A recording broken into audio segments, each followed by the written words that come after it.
Hey, Bastish B here for 64K and welcome to Opening the Shinies. This is Commodore 64 Blowout number 5. Okay, and welcome back.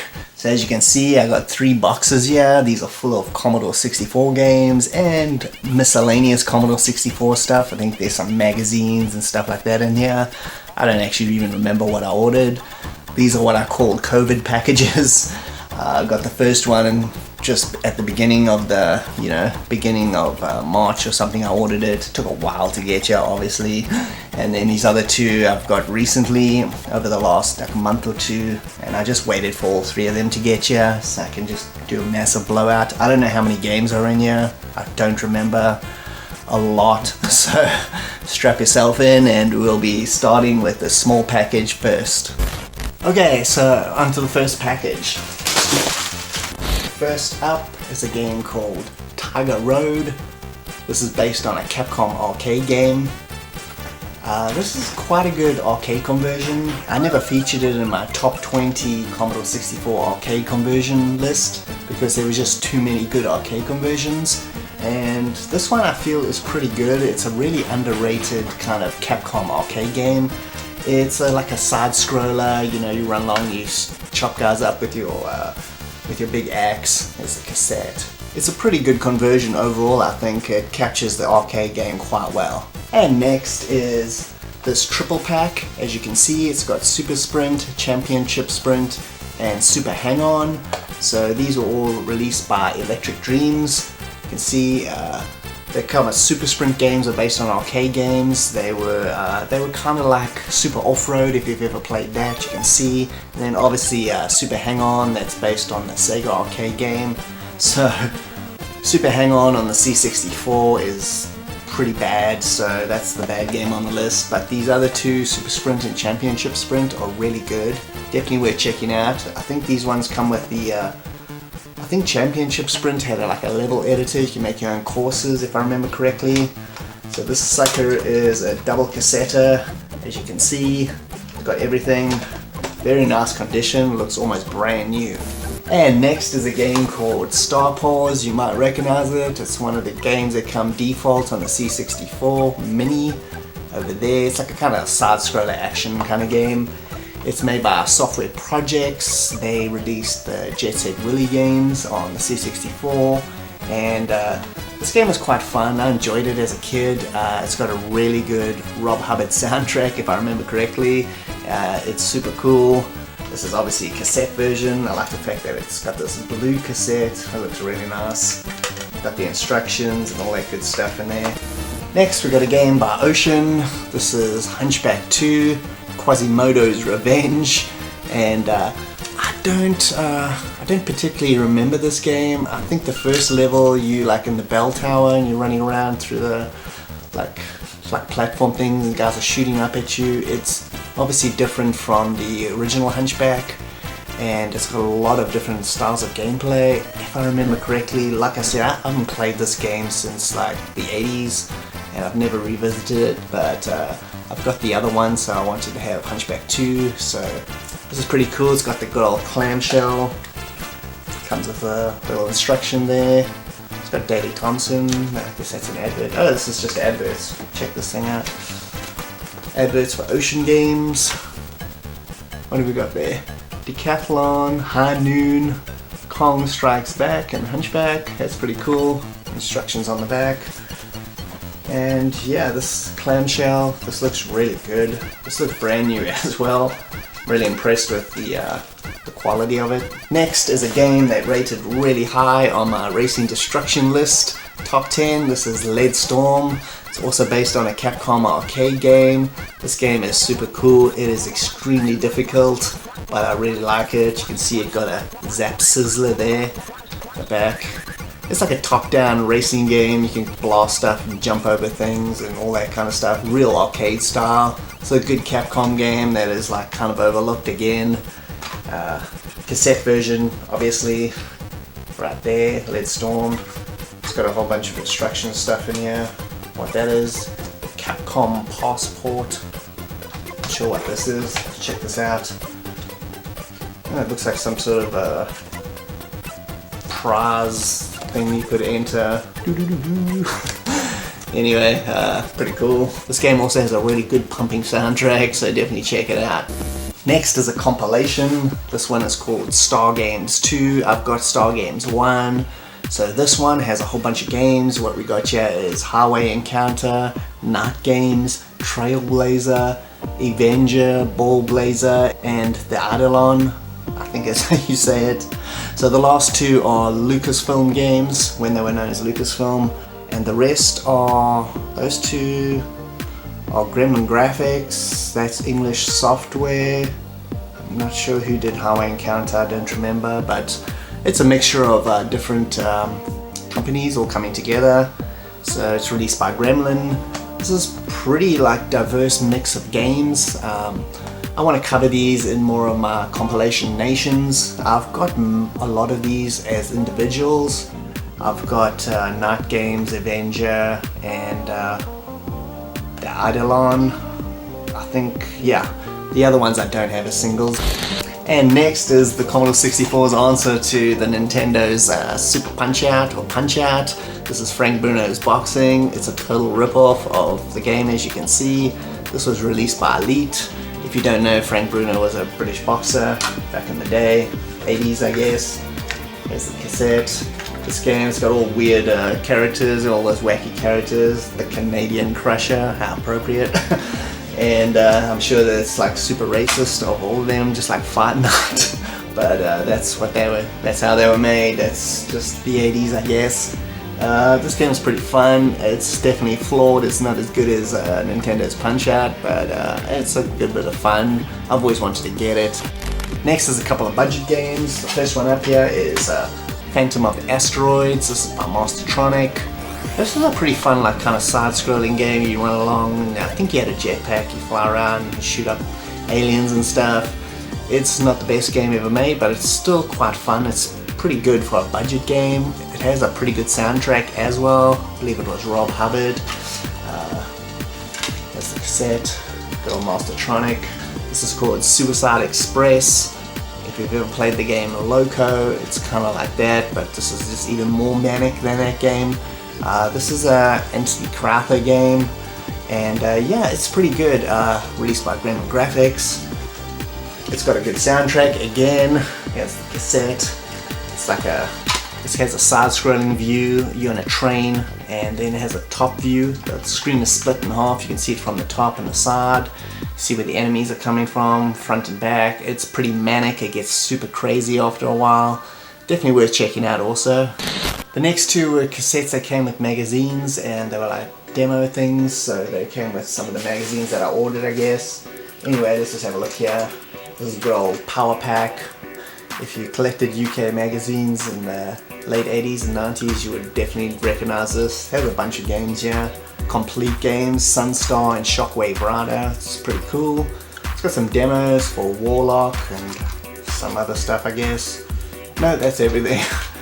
And yeah, power pack. I love loading these things up and checking them out. And here's another demo cassette, I think Input 64. I'm pretty sure there was a magazine, a German magazine. Yeah, it's got German all over it. I think he threw this in as a bonus, which is pretty cool. He often does that. I get some bonus stuff in my packages, which is pretty awesome. And yeah, no idea what this is. It says info, news, program, tips. This might just be an audio cassette. I have no idea. I definitely need to try this out and see what it is. I'm super intrigued now. And next is another slightly bigger boxed game. This is a game called Knight Raider. This was released by Gremlin Graphics, and as you can see, it's a big old flight simulator. So this game goes under the name Dive Bomber in the US. I've actually got that version, and it was released by Epix, but this is the UK version, and they decided to call it Knight Raider. Okay, and last but not least for this package, we got a magazine. This is a good old magazine. This is called Commodore Format. That cassette that you just saw earlier with Shockwave Rider and Sunstar and all that stuff, that was from this magazine, so it came with it, which is nice. So yeah, Good old Commodore format, pretty decent magazine. This was early 90s if I remember correctly. It's got a poster for Dick Tracy. Terrible Commodore 64 game, but whatever. Super cool. And yeah, this was a pretty decent magazine. Supercars. That's quite a good conversion from the Amiga. Anyway, and yeah, pretty nice. This one is from February 1991. So yeah, if I remember correctly, this magazine started probably in the early 90s, maybe 89. Don't remember exactly when, but I think it was a late release. A lot of Commodore 64 magazines started up in the early 90s. The UK Commodore 64 scene was at its peak during that time, unlike the US where it peaked much earlier. So that's the reason why these magazines all popped up, and you can see that they're covering some pretty high profile games here. Teenage Mutant Hero Turtles. They changed that in the UK to Hero because ninjas were considered bad, but anyway, it ended up changing back as far as I know. You got Narc, The Exterminator, Supercars, Dragon Breed, Stun Runner, UN Squadron, E-SWAT. There's all big arcade conversions. A lot of them are pretty bad, some of them are really good. It's a bit of a mixed bag. We interrupt our program to bring you this important message. Are you keeping up with the Commodore? Because the Commodore is keeping up with you. The world's #1 selling home computer is now in a family pack, the Commodore 64, plus data cassette and joystick, 4 software programs including Introduction to Basic, a teach yourself program for the whole family. The Commodore 64 Family Pack, a value of $700 for just $499. Are you keeping up with the Commodore? Because the Commodore is keeping up with you. Okay, so on to package number 2. First up is a game called Dominator. This is by System 3. This is a side-scrolling and horizontal scrolling shoot 'em up, vertical and horizontal. This is a pretty cool game. It's really hard. The first level is extremely hard. It probably puts most people off, unfortunately. It's got a really pumping soundtrack by Matt Gray. It's got a CMVG hit. If you know that CMVG were a pretty big UK multi-format kind of magazine with games, and yeah, they gave it a hit, so they really liked it. Cassette's still in the plastic there. It's got the instruction manual also. Very cool. This one's really nice. It's one of these little mini cardboard boxes. They started releasing these in the very late 80s and early 90s. They've become pretty popular, so that's that kind of format. And next is a game called The Gates of Dawn. This is a pretty cool kind of adventure game. It's really strange. I played this when I originally got my Commodore 64, or at least in the very early days. I don't remember exactly when this one came out, probably 85, 86, somewhere around there maybe. It's released by Virgin, as you can see, and I'll show you the cassette here. Cassette's on this cool red cassette. That's very nice. And I can show you what the graphics look like here. You can see it's kind of like the adventure style. You walk into the screen, it's kind of like this 3D effect, and each room has its own weird puzzle and kind of things you have to fight. But you kind of jump through these dimension gates. It's a pretty interesting game. I think it's definitely worth checking out. It's super underrated, and yeah, I've always wanted to get a copy of it, so yeah. And next is a game called Enigma Force. This was released by Beyond. This is kind of like a strategy action game where you control a whole team. This is part of that whole series they did of games. Shadowfire is part of this, if you've ever played that. And it's not really, I haven't ever seen this kind of double cassette version release of this. Usually it comes in this big box, so this is kind of unique, I think. And there we are, there's the cassette, and we've got instruction manual in there also, which is very cool. You definitely need instructions for these games. If you don't, if you're just downloading this off the internet and trying to play it, you're gonna get absolutely nowhere. It's definitely requires instructions. These games are pretty cool though. Good strategy action games. And next is a game I just absolutely love, and I love the movie even more. It's one of my favorites, even though it's considered not very good. I don't care, I love it. This is Death Wish 3. with good old Chuck Bronson there. You are Chuck Bronson. I mean, what more can you say? This is released by Gremlin Graphics, obviously based on the movie Death Wish 3, which is a total exploitation flick. It's kind of like a side-scrolling, you run along, shoot up punks, and you know, just shoot up punks basically, clean up the neighborhood. Super cool. It's got an awesome Ben Daglish soundtrack as well, which I really like. I'm definitely going to cover this game at some point on my channel, so look out for that. And next we got another game here. This is Dragon's Lair. This is the Commodore 64 version. Obviously this is a lot different from the Laserdisc version. It takes kind of scenes from those Laserdisc games and makes like mini games out of them. It's done really, really well. It's impressive. It's super difficult though, so I guess it's similar to the Dragon's Lair arcade. You know, without those prompts, you get absolutely nowhere in Dragon's Lair. You just like die instantly. So this is kind of follows on that same line, except there's lots of mini games. This was released by Software Projects in the UK. Electronic Arts released this game in the US. I've also got that version. It comes in the big album cover, but this is the original. And next is just a bunch of books and stuff, so I'll show you these. He added in a whole bunch of extra bonus stuff for me, like he usually does, so this is pretty cool. We've got like a kind of software catalog here for Ocean. It's got all their games. This is super cool. I can't wait to look through this properly. Got another software catalog. This is for System 3. If you can see here, wow, that's cool. It's got all their games from the early 90s at least. Your Last Ninja Remix, Myth, Turbocharge, Vendetta, Last Ninja 3. Super cool. Here's a VIC-20 book here, introducing VicSoft, starter pack. I'm not sure what this is. It's all about the VIC-20. It's got games and wow, it's a whole bunch of stuff about it. This is super cool. I want to look through this. I'm not a massive VIC-20 fan because I never grew up with it. I grew up with the Commodore 64. I kind of skipped the VIC-20. But this will be pretty fun to look through. He has another book. I never ordered this. He gave this to me for free, which is pretty cool. It's a nice thick book. This is the A to Z of cool computer games.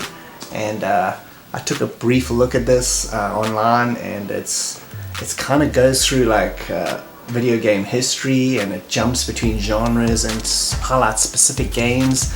It's written really from a European point of view, so it's pretty interesting. That's the kind of games I grew up with, so I really like reading this, and I've read little bits of it online and it seems pretty cool, so it's a good bonus. And I got a few more magazines here. First one up is Game Fan. If you don't know anything about this one, it's a US based magazine. This is probably late 90s. It's got Dynamite Headdy on the front here. It's a Mega Drive game or Genesis game. This magazine was super cool. I loved it. It says Die Hard Game Fan. It was definitely more for like more hardcore gamers. They covered like really they covered a lot of obscure games in really good detail, and I love the fact that it had a massive import scene also, and they did a lot of coverage of import games from Japan, which no other magazines did in as much detail as they did. And this was a cool magazine. I wish it was still around. Definitely worth looking at all the issues of this. And here we got an issue of Your Commodore. This is probably early 90s one as well, 1991. This is got Turrican 2 on the cover, as you can see, so it's got a lot of good games I reviewed here. This has got like Total Recall, okay, that game is terrible, but Elephant Antics, eSWAT, it's got a lot of the other games that was reviewed in the Commodore format one that we just looked at, because it's the same month, February 1991. Dragon Breed on the back, good arcade conversion. And yeah, we're jumping back to Commodore format again. Yes, Commodore format. This is February 1992. It's a year ahead from the previous ones. So we got First Samurai, that's a really good game. Creatures 2, freaking excellent. Got Space Gun, a whole bunch of others. Those are reviewed in here. As you can see, Hudson Hawk, that's pretty good on the Commodore. Space Gun, never actually played the Commodore 64 version of this. It's based on an arcade game. It's like a light gun game, but obviously it's not a light gun game for the C64. Just move the reticle and shoot things. There's a nice advert for Space Gun. I believe that's a Bob Wakelin piece of artwork, which is just super cool as usual. And the last magazine on here is another issue of Commodore format. This is December 1991. As you can see, it's got Elvira on here. If you've never played that, the C64 version is quite excellent. It's like an adventure game. And they got a bunch here reviewed, like Smash TV, Pit Fighter, etc. Pretty cool. Tons and tons of reviews in here and information. Such a good magazine, I love it. Here's an advert for Smash TV. That's another excellent arcade conversion worth checking out. And that's it for this box. And this is the big box. I seriously don't remember what's in this one. This has probably got the most amount of stuff, so let's check it out.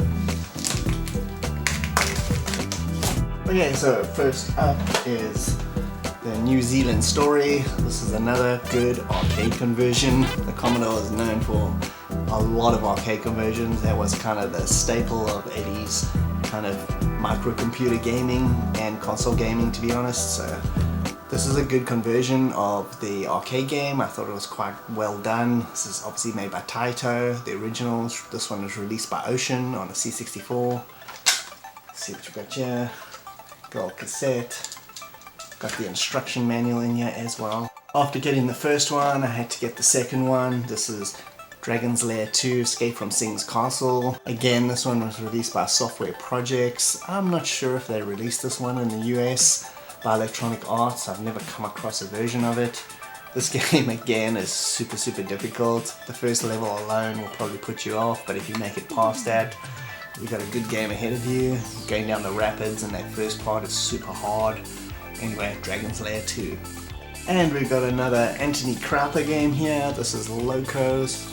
This is the game I referenced earlier. This is like a side-scroller. You're on a train and things attack you from the top and bottom and all over the place. You gotta blast them and, you know, carry on chugging away while fighting off bad guys.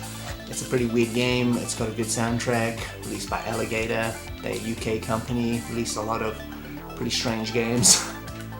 There we are. And next is my favorite bowling game on the Commodore 64. This is 10th Frame, released by US Gold. This game is actually made by Access Software, and US Gold distributed all their stuff in the UK anyway, so it's made by Access.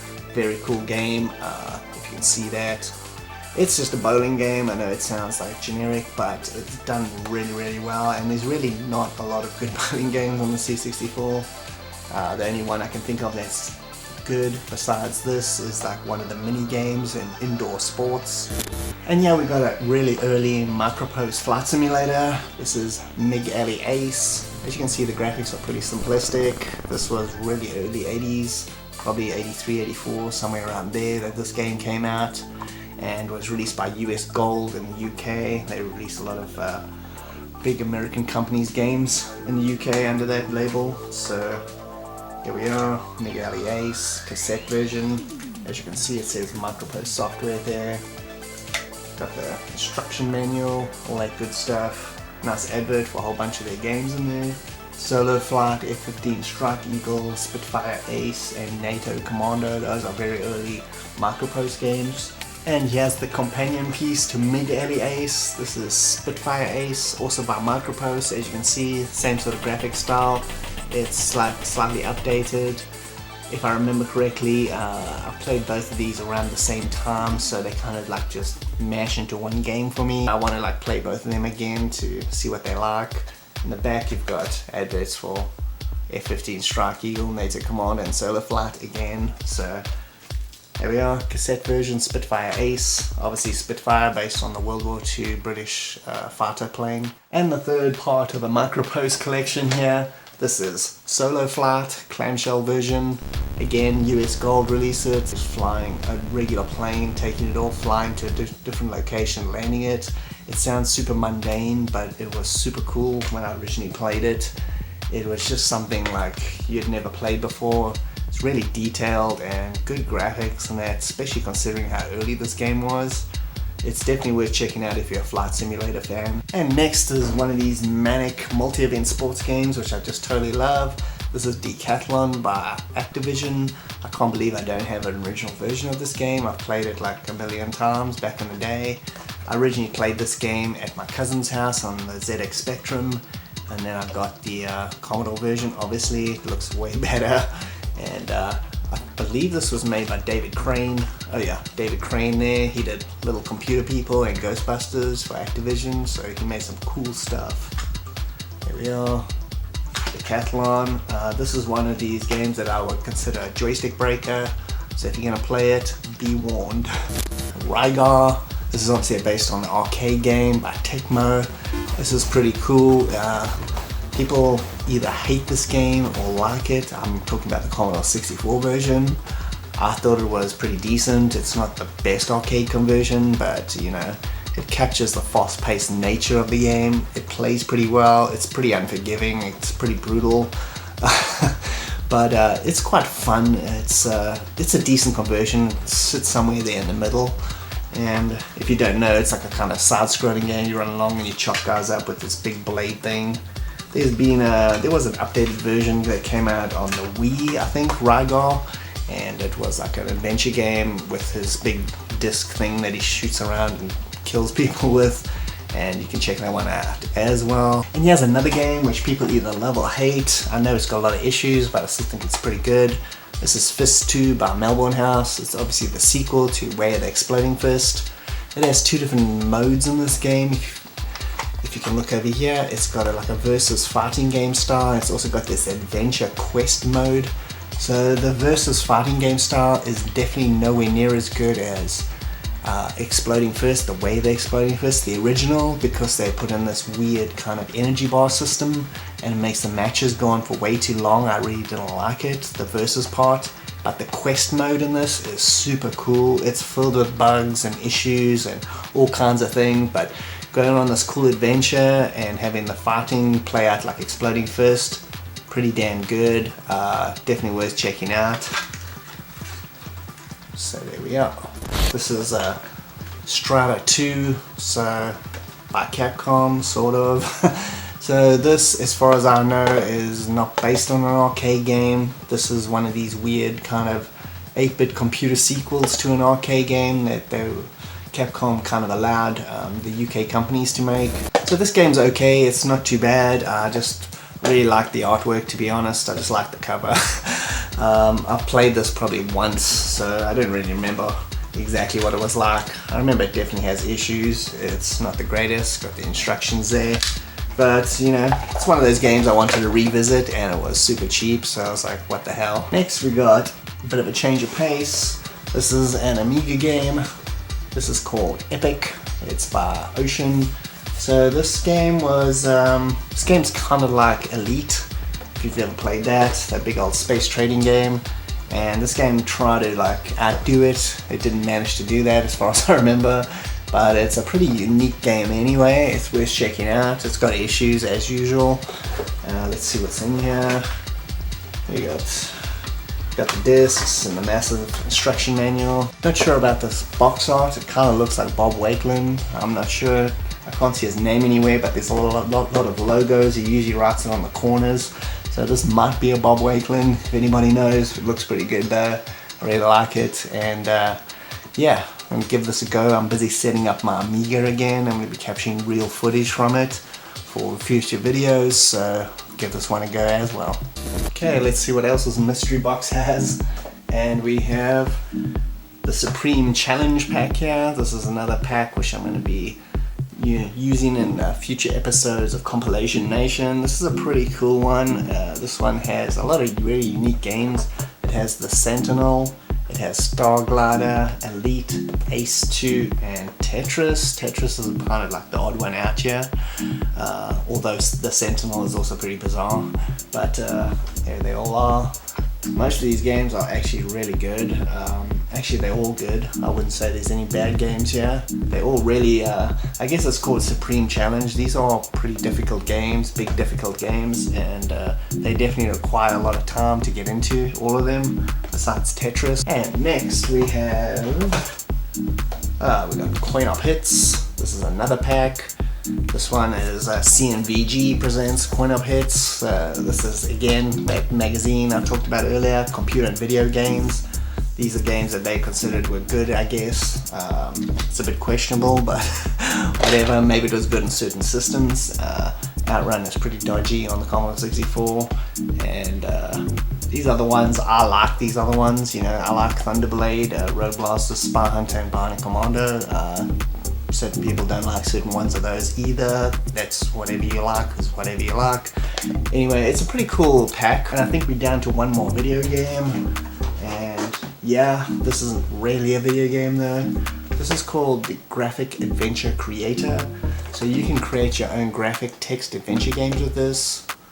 Man, I wish I had this in the 80s. I would have lapped this up because I love this genre. I'm going to be doing a video on this whole genre at some point when I've gathered together enough titles and made a good list of them. Probably do a top 10 or something like that. Anyway, the graphic texted genre on the Commodore 64 is really good. And here it is. It's got a massive instruction manual here.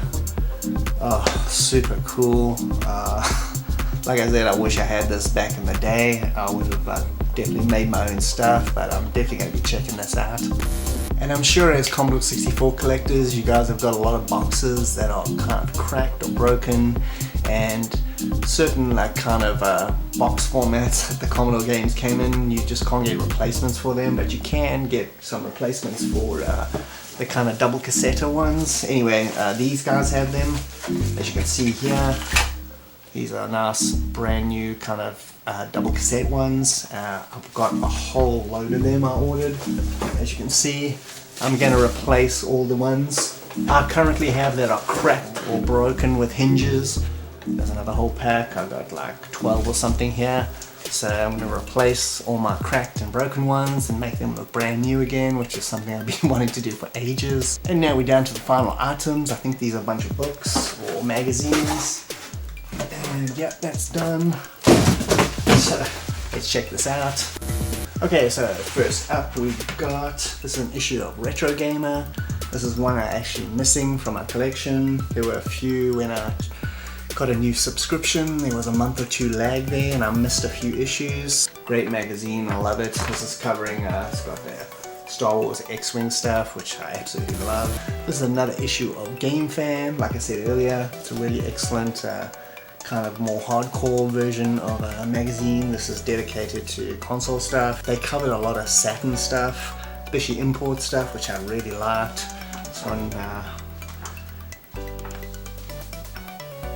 as you can see, there's the 3DO version of the original Wing Commander. They just showed they just covered really cool stuff. And next we got an issue of Your Commodore again. There's another one. This is from January 1990. I think I have this issue somewhere, or at least I remember this cover distinctly. This one unfortunately doesn't have the old cassette tape on it, but whatever. Another great issue. There's some Turbo Outrun action happening there. We got a poster. What's this? Galaxy Force. Next, we got another issue of Your Commodore. This is from March 1991. This one has a review for Super Monaco Grand Prix, and Swerve, Supremacy, etc, etc. Back to the Future 3. Another great magazine. Gotta look through it. Can't wait. Ooh, got a cool advert there for Last Ninja 3. Next, we got another issue of Your Commodore. This is from August 1991. This one has Rodland on the cover. Great kind of arcade conversion. You also got Mercs, which is pretty dodgy on the C64 at least. And here we are. Some Street Fighter, some arcade coverage there. Yeah, Star Control. And next we got another issue of Retro Gamer. This is a much older one. This has Ant Attack. That's it came from the desert. It's covering that game, which is an excellent Amiga game if you've never tried it out. So I don't have this issue either. This is one of them missing from my collection, so look forward to checking it out. And the final item in the smorgasbord of Commodore 64 stuff, we got another magazine. This is Commodore format. This is June 1992. Comes with a cassette. It's got Ancipitol, which is an Armasoft game. It's a Manic game, Southern Belle. It's a train game, like a simulation kind of thing. Can't remember exactly. I just remember it has really ugly Spectrum graphics, but I think it played quite well. And a bunch of demos like Addams Family, Arnie, which is pretty cool. Anyways, got Chuck Rock on the cover. Yes, Chuck Rock came out for the Commodore 64. Amazing. And in the back here, you got Rainbow Islands, which is super cool. No, Paracel Stars. Rainbow Islands 2. I don't think this game was released. I think this is the advert for it. At least it didn't come out on the Commodore 64. I think it was cancelled. I know you got Bubble Bobble and you got Rainbow Islands. Those definitely came out on the C64. Rainbow Islands 2, I don't think so. Yeah, so this is the advert for a game that never came out. And that about wraps it up. So I got all these packages from the Retro Cavern. So check them out, they're really good service, a lot of 8-bit computer stuff on there, not just Commodore 64, so you can go check that out. And thanks for joining me, Bastish B at 64K. I hope you had a good time. If you can like and subscribe, that'll be greatly appreciated. I'll see you next time. Cheers.